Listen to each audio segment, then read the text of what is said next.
And a year after being sworn in to represent New York's 3rd District, George Santos has been kicked out of Congress. An overwhelming majority of House lawmakers voted to expel the 35-year-old in the wake of a scathing ethics report, which concluded that Santos sought to exploit his House candidacy for personal profit. Still, 4 top House GOP leaders voted to keep Santos in office, as others voiced their concerns about expelling an elected member of Congress. At the end of the day, with overwhelming votes, we affirmed that code of ethics and expelled George Santos. It's not a partisan issue. It's a right and wrong issue. For me, without a conviction, despite a damning ethics report, I felt that it was inappropriate to deny those constituents in his congressional district their right to representation. I mean, it hasn't sunk in 100%, but it's really a tough thing to digest. And here with us to really digest it and sort this historic moment out is Professor Stephen Caliendo from North Central College. As always, we appreciate you being here, sir.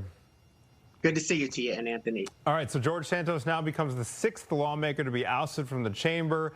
Some lawmakers worry that because he hasn't officially been convicted of a felony, that this may set a bad precedent. What's your take on that? I mean, this is as close to low-hanging fruit as you can get when you're looking for some sort of way to bring the country together. I understand the concerns about not having a conviction, but he's not losing his freedom. He's not being put in prison. He's not being even asked to pay fines. Nobody has the right to serve in Congress. That's a privilege. And while it's certainly true that he was elected under circumstances, as the ethics report showed, that were not completely clear to his constituents. And so, in other words, he was fraudulent even from the time of his campaign. So this seems like an easy one to me, and so I think that they acted appropriately.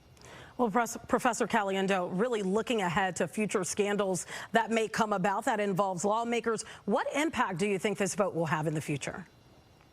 You're right, Tia, and I do think it will set some precedent.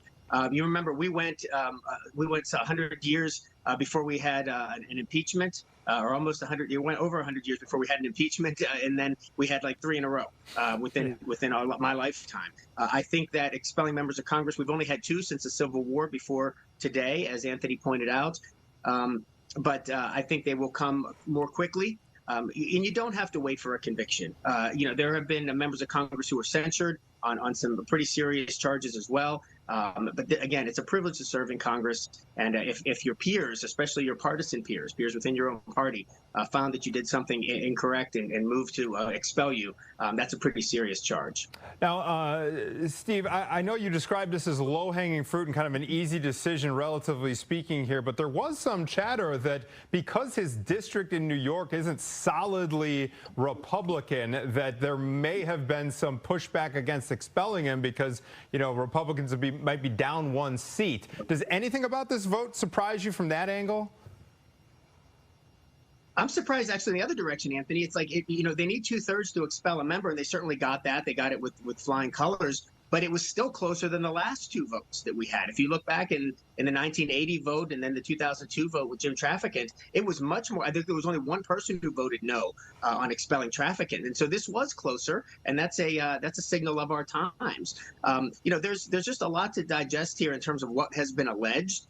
But there's receipts. I mean, they're not just allegations. It was a full investigation by the House, led by Republicans, that found him to be responsible for these things. And so that's why I feel like it was low-hanging fruit. But certainly that slim 4-vote majority, now a 3-vote majority, is going to be a concern to the Speaker. Mm-hmm. One thing that you pointed out there, you talked about the investigation. Right now, at least we know there are no charges on the table, at least yet. But we know that obviously Santos is out of his congressional seat. As of right now, as everything stands, can he return for any other position? Can he be voted in the future? Right. I mean, there's no indictment. I mean, there is an indictment, in fact. And so we do know that there's some charges. And I think that's what worried a lot of the Republican members, saying because there's an indictment, the process is underway. We need to let the process play out before we would act in any certain way. But there is, he cannot, if he's convicted of a felony, he would not be able to return. But if he's not convicted, or if charges are dropped, or if he pleads down to misdemeanors, he could run again. That's not what I expect to happen. This is not a wildly popular,